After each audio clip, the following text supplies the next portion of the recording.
Welcome back to the channel. You are listening to Sheroy's voice, and this is the One Mic Podcast, episode 3. I cannot thank the community enough for the support and the engagement after 2 episodes. Seeing the amount of people that have already subscribed and seeing the level of engagement and the heartwarming nature of the comments has honestly been one of the most humbling experiences of my life. But I don't want to waste any more of your time with me getting soppy, because that is not what you came here for. I know I said the same thing on the last episode, but I simply cannot begin one of these episodes without thanking you guys, because it really does mean the world.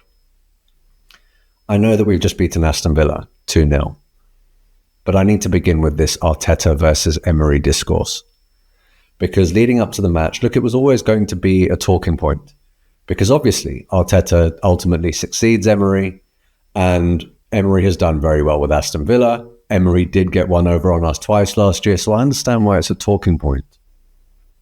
And I think it may well have gone extra viral, if that's even a term, because of the video that was on AFTV before the match, or sorry, after the Wolves game, where Yardman and Robbie were getting into it as to who they would rather be a manager.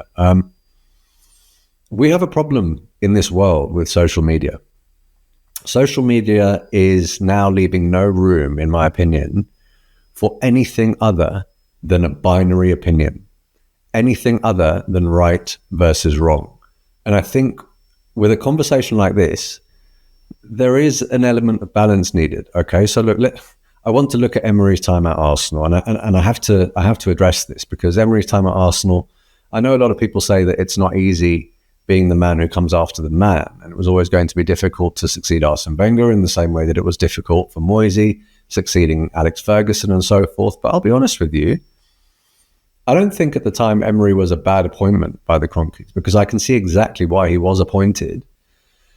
I don't think he was backed in the same way that Arteta has been. But 2, one of the things that disgusted me the most about his departure was the way in which people ultimately belittled him and made fun of him because of the way that he was speaking English and this whole good evening thing. To the extent that there were any players in the dressing room that were doing that, quite frankly, I'm glad they've left, because all too often you hear people complaining about the fact that people don't make an effort to speak English. It would be so easy for Emery to speak his mother tongue in all of these interviews, but he doesn't do it. It takes a lot of bravery and a lot of courage to attempt a language that you know you're not really good at in the public eye. And to the extent that the general public laid into him, and that also led to this feeling of him not being taken seriously, I actually thought that was revolting, and I felt desperately uncomfortable at that point. And I know that's not linked to the Arteta debate, but I did want to address that from the outset, because I do think he is a very, very good and accomplished manager. That being said, for me, there is almost no utility in the comparison.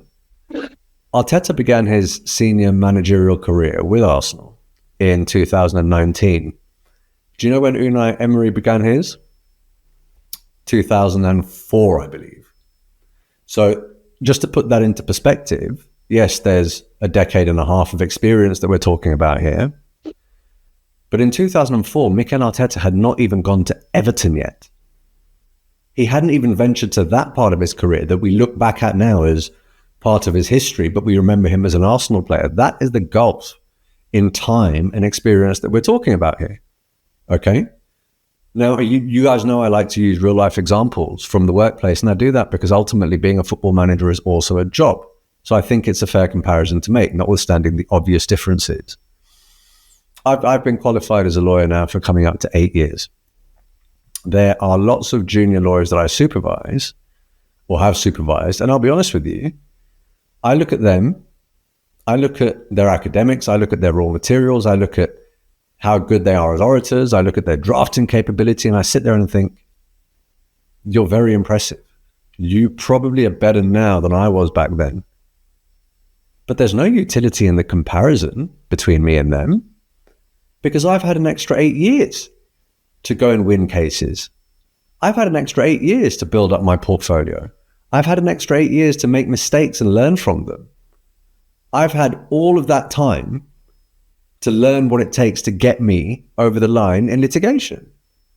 So I don't understand why Arteta and Emery, to that extent, are being held to the same standard when you're looking at a like-for-like comparison as to what one has won and the other hasn't necessarily won. Of course, Emery is going to have had more objective success in a career that's been 15 years longer than Mikel Arteta's. So to me, it's a bizarre comparison. But if you want to talk about the whole winning thing and what success is, as I said, Emery's career began in 2004. Arteta wins a trophy in his first season. It took Unai Emery until 2014, 10 years, to win his first trophy, which was the Europa League with Sevilla. Is that me saying that for the preceding 10 years, Unai Emery wasn't a good manager and didn't achieve anything? Absolutely not. And this is where I say that there has to be room for nuance. And there has to be room for balance in this discourse, because what Emery did do is he got a number of sides promoted, which is improvement, which is progression.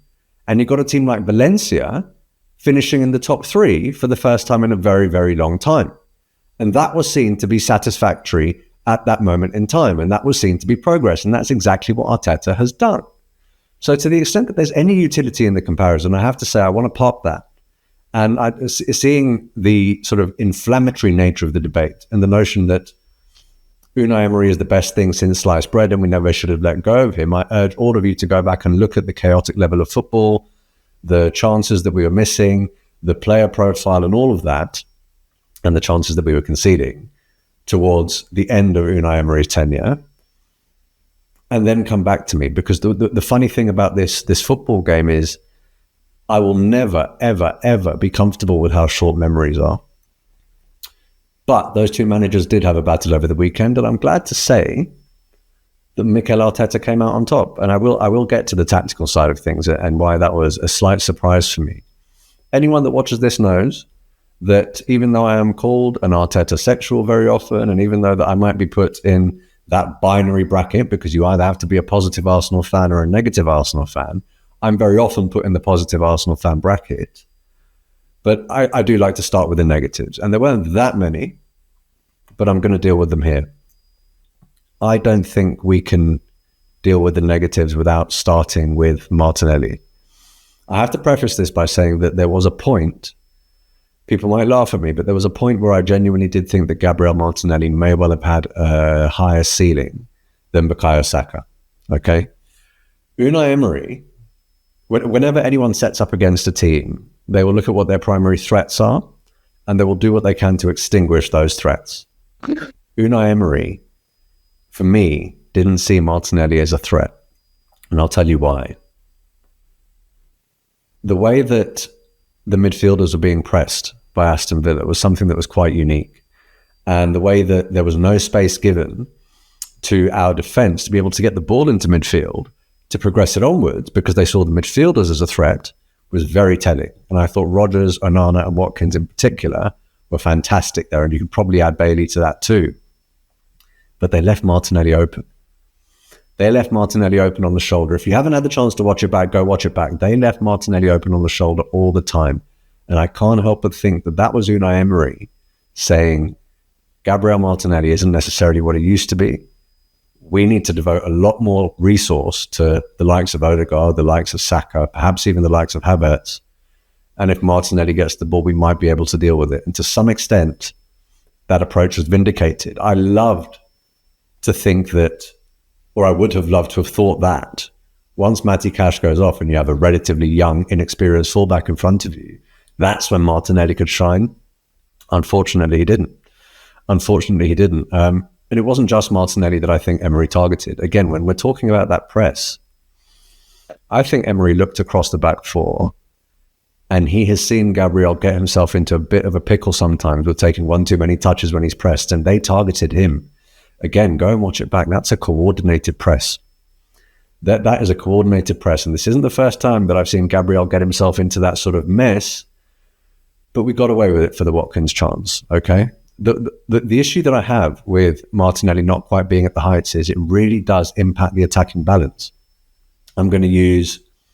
Let's use Man City as the example, as we always have to, right? Because they're the only team that we're competing with. Nonsense. Liverpool look good.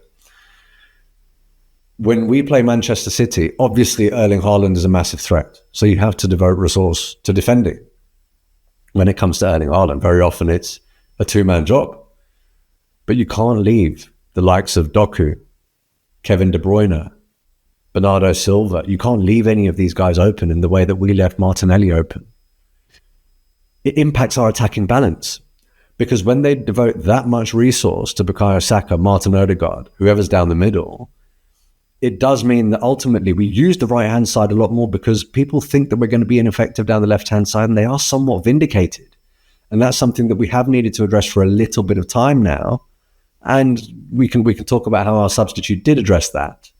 And in fact, I think I might talk about that now, because I do worry that Martinelli is in his head a little bit because of the fact that he had a slightly ineffective season last season, but I also worry that he is looking over his shoulder at the competition and is maybe trying to do a little bit of what Leandro Trossard's good at, as opposed to what Gabriel Martinelli's good at. I can't remember exactly the platform that I use this analogy on, but whenever I'm looking to be the best that I can be, I'm never going to get there if I'm looking left and right and looking over my shoulder trying to replicate those that I'm allegedly competing with. I'm only ever going to get to that level when I'm focusing on my own strengths.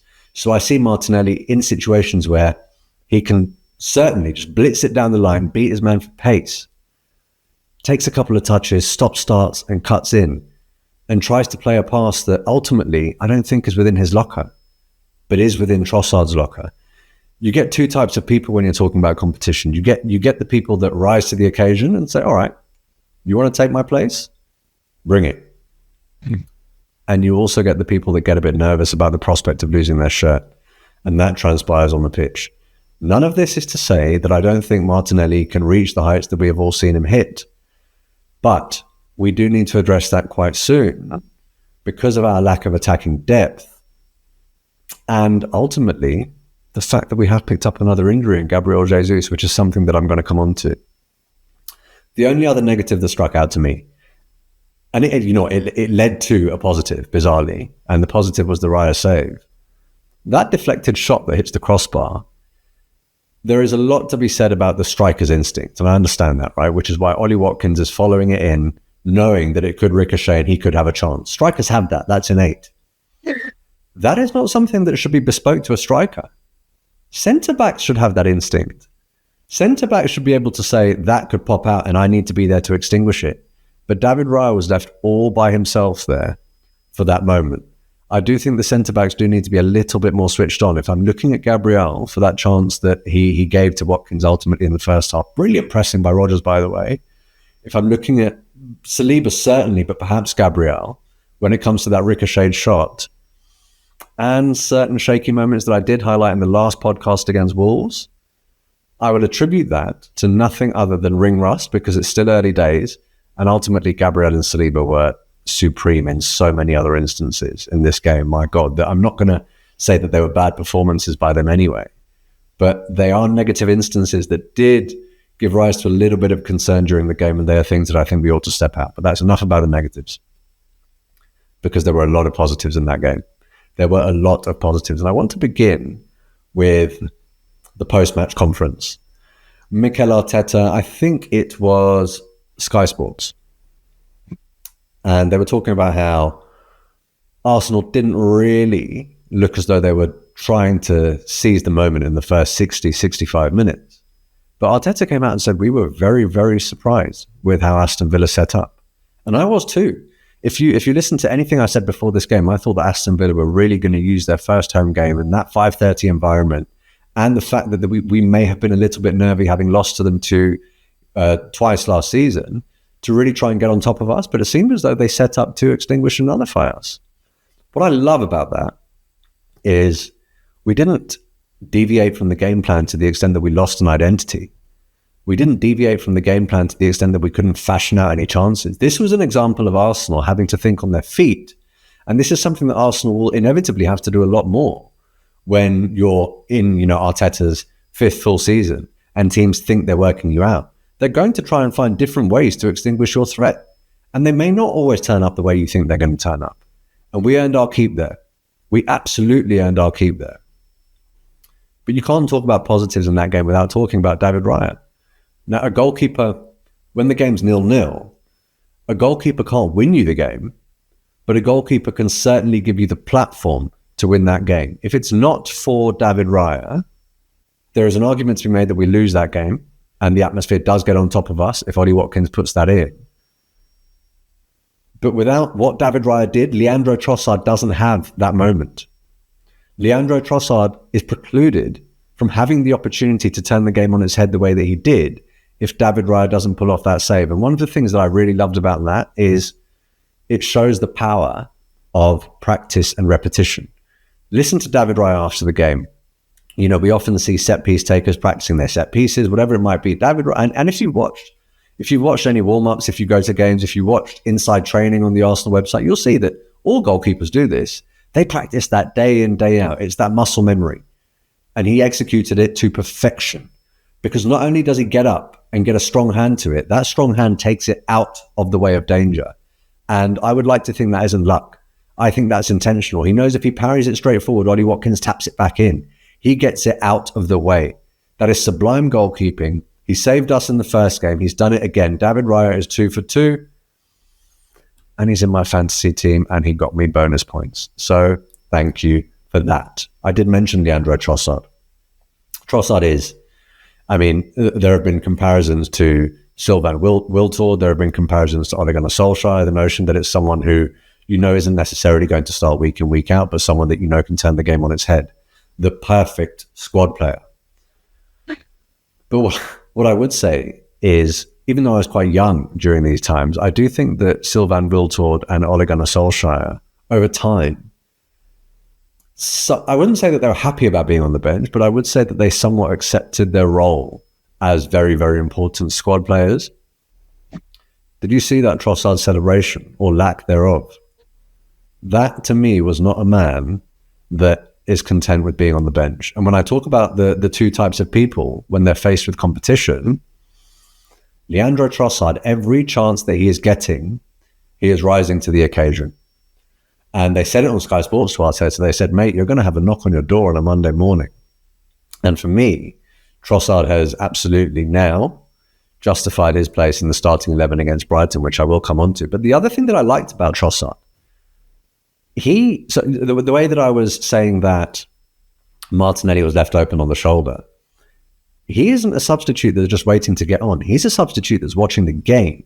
In his post-match, he came out and said, one of the first things that I did was go up to Gabriel, the centre-back, not Gabriel Martinelli, and say, I have a lot of space on that flank. Because in the same way that they were leaving Martinelli open, to an extent, they weren't really deeming Trossard to be that level of attacking threat either. And he told Gabriel, he said, I went up to him and I told him, find me and watch what I do. So Gabriel does find it. And that makes the world of difference. So he's someone that's not afraid to speak up, not afraid to tell people who have been at the club slightly longer than him what to do. And he's observing from the touchline as to how he can make an impact. And he executed it to absolute perfection. So big up Leandro Trossard. Another positive, and as you can see, there are more positives than negatives here. Benny Blanco. Ben White. I don't need to talk about his defensive performance. I don't need to talk about his attacking performance. There was a clear standout moment. And it was when John McGinn boots the ball against Saliba. And Ben White does exactly the same thing and absolutely rosses it into John McGinn. That to me, honestly, it brought me back to a situation when I was young, right? When I was on the bus. I was on the bus to school. There were a few of us and we were in year 8. And there were a few elders that were getting a bit loud, right? Getting a bit loud with us. 2 of us were bearing the brunt of it. And a lot of my other boys kind of just sat there and didn't say anything and just left us to have to handle it. And I remember the conversation we had after that. And it was, why did you let that run? Like, if we're boys, and if I know that you're going to ride with us, you can't let that run. And that's what Ben White did.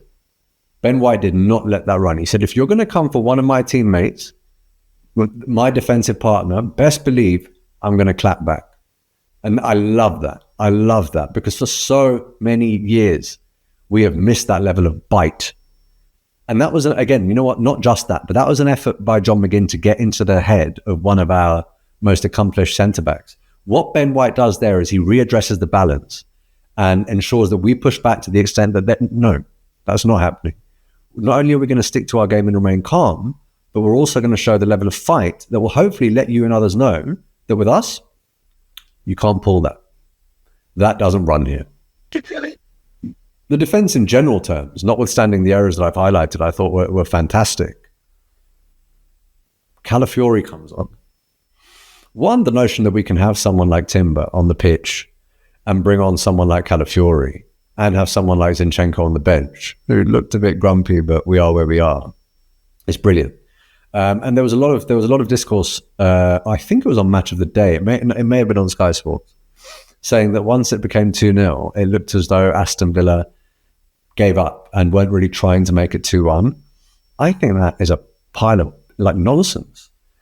If you look at the amount of times they tried to attack down that right-hand side, their right-hand side, after Calafiori came on when it was 2-0, the level of anticipation that boy has. I mean, I know that Arteta said that one of the reasons he signed him is because he is a defender's defender and he loves defending. But my God, did that man know what the assignment was and what he was being brought on to do. He sniffs out danger immaculately. And he was cutting out diagonals. I remember we praised Tomiyasu last season or a couple of seasons ago, I forget, for being able to do a job on Mohamed Salah and cut out those diagonal balls that were coming from the opposite flank. Calafiori did that to perfection.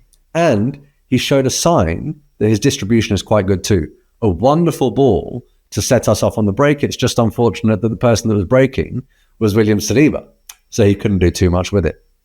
But that was something that sort of gave me a fair bit of excitement about what's to come for Calafiori and us as a defensive unit. Because look, away from home, one of the biggest positives when you go to somewhere like Villa Park, when you have players like Rodgers and Onana that have absolutely steaming performances, by the way, when they have the level of depth that they can bring on someone like Duran, who's incredible, Ramsey, who's incredible. We kept a clean sheet, ultimately. And we did, in fact, create enough chances for me to score more than two. I look back at the Odegaard chance. I look back at the incredible save that Martinez pulls off for that Saka, that trademark Saka shot across the goal. All in all, what a bloody wonderful day's work. What a wonderful day's work. I was euphoric Saturday evening, and that euphoria has carried over into Sunday, which is when I'm recording this. Obviously, you are seeing it on a Monday because Max has to work his magic, because Lord knows I can't do this in one take. But let's talk about Emi Martinez.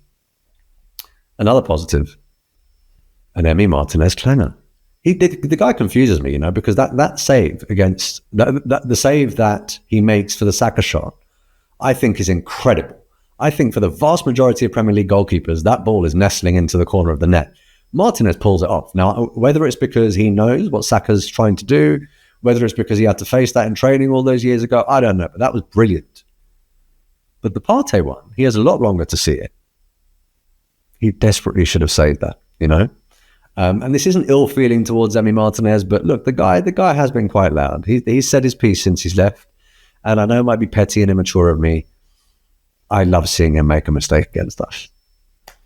Well, as I've said, all in all, a wonderful day's work. However, this kind of links into the next topic that I want to deal with, which is, take a guess, the transfer window. Post-match, Mikel Arteta is asked about the attacking options that we have. He very rarely articulates discontent with transfer business. He certainly doesn't name names. He doesn't say this is Edu's fault or this is the fault of the Cronkies. And he also very often just says, I'm perfectly happy with what I have. He's ramping up a little bit now. And I'm sure that some of you who are listening will have picked up on this. He said that we're short. He said that in terms of attacking options, we're short. And when he was asked, do you think you can manage, to mount another title challenge and cope with the season? And what was worrying, he is saying this through the lens of Jesus picking up another injury. He says, look, we could manage if everyone was fit. But he says that knowing that you are never going to have a fully fit squad for a meaningful chunk of a season. So you now have the manager who is saying that we need to strengthen that front line. So for all of you that were saying to me, why do we need to strengthen the front line? We scored so many goals last year. That wasn't the problem. With the greatest of respect, this isn't me saying I told you so, but this is me saying that even our manager now says that he needs someone. Okay? And I know that I saw that Fabrizio Romano said that the early indications with Jesus' injury are positive. I'm really sorry. this might sound a bit unforgiving, but even if the early indications are positive with the Jesus injury and it means that he's only out until after the international break, if I had to bet on whether this is going to be Gabriel Jesus' only injury this season, I'm sorry, but I'd put everything I have on it not being. My God, not because I want that to be the case, but because history has shown me that is going to be the case. And what has happened previously is very often an indicator as to what could happen going forward, particularly when it comes with injuries, So we do need to address that. And the reason I found Arteta's words particularly interesting is Arteta, when he started, look, I don't think he thought he was lucky to get the gig, but he must have known that he's a novice manager inheriting a massive job at a massive club. So all of the yes sir, no sir, 3 bags full sir, super deferential interview stuff is what you would expect from a new employee ultimately, right? Like if I'm asked what a new place of employment is like very early on in a probation review, I'm not going to be anywhere near as candid about where I think that my direct superiors and the owners could improve as I might be if I've been there for 5 or 10 years and I've got the experience and I've got the goodwill and I'm a bit more comfortable in the situation. He's now 5.5 years in, and I think he is now saying that he can, or feeling as though he can throw his weight around just a little bit and apply that pressure up top, because he must be sat there thinking, I've done absolutely everything within my power to get us on the cusp. Maybe I do need to articulate that there is a problem with the front line and apply a bit of pressure publicly to see if we can get this one over the line. Because I do firmly believe that it is strange, because I've spoken about how binary opinions aren't necessarily what we need in this day and age, but I do honestly feel in a very binary way that if we don't strengthen our front line, we are probably going to come up short. But if we do strengthen our front line, even if it's a 1-year loan for someone that can give us something different, we have a fantastic chance at winning the league. And that's how small those margins are. Long way of me saying, Arteta wants a player. He's not being the good employee anymore. He's not being the deferential employee anymore, insofar as he can. And he is applying that pressure. So let's look ahead. The transfer window closes the day before the Brighton game. I think the transfer window closes on the 30th, and we have Brighton on the 31st. Now, you want to talk about attacking depth. Attacking depth when you look at Brighton, I know that Everton and Manchester United pose very different defensive propositions to the Arsenal, but Minte looks good. Adingra was on the bench and came off and made the difference. A player that we've been linked to, and a player that I have actually mentioned as someone that might assist if it does get to the last 24 hours. Mitoma, we all know what the guy's capable of. Another guy that I brought into my fantasy team and got me an assist. But you're looking at João Pedro, who again makes the difference. Players like Enciso on the bench. I mean, I've just named 5 players there that are very, very good. They are very, very good, and they can be a threat, right? But one thing that I did notice when I was watching Brighton, they do have an element of defensive frailty. And not so much against Everton, because I thought Everton sadly were crap. But there were hints. But certainly when it comes to Manchester United got in behind a lot. It was their finishing that let them down, ultimately. There were so many chances. I mean, Marcus Rashford certainly should have scored. I think Bruno certainly should have scored. I think Ahmad certainly should have scored more than the one that he did. And I think ultimately Garnacho was unlucky with the Xerxes one too, but they should have scored a lot more than they did. I think the timing of runs is incredibly crucial when you're playing against Brighton under this new manager. And that, thankfully, is something that I think we're very, very good at. But I would be surprised if they set up in the same way that they did against those two when they turn up to the Emirates. What I was saying about Aston Villa and how they ultimately do try and go machine for machine with the vast majority of their opponents, and how they didn't do that, despite the fact they were at home. I don't know. I haven't seen enough of Brighton under this new manager to know whether they have that plan B and that other option, that pragmatic setup when they come up against a better team, or whether they're just going to turn up and say, we're going to try and outscore you. I have a feeling that they are going to be adventurous, and I think they are going to try and get at us, because the new manager, from listening to him post-match, he seems quite confident, not quite arrogant, but a bit cocksure. And he backs himself. So that bears upon my prediction. I did go 1-0 for the Villa game, and I was wrong there. It was 2-0. Thank you, Emmy. For this one, are we keeping a clean sheet or not? I think we are. And I think we are going to score more than the 2 that we have in the previous games. Might be bold of me, and this is not me underestimating Brighton. This is just me really placing emphasis upon how good we are and how we're moving into that realm of us having a settled 11.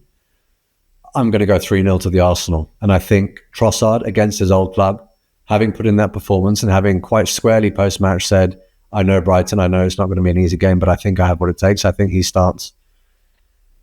I'm not suggesting that Zinchenko was bad against Wolves, and I'm not suggesting that he can't work his way back into this team, but I'm looking at all of those attacking players that I just named. I'm looking at the fact that Brighton have them, and I think whoever's on the right, they can pose a threat. And I would personally feel a lot more comfortable with it being Timber again, and perhaps bringing Calafiori on for some more minutes if we are in a similar position where we're 2-0 up.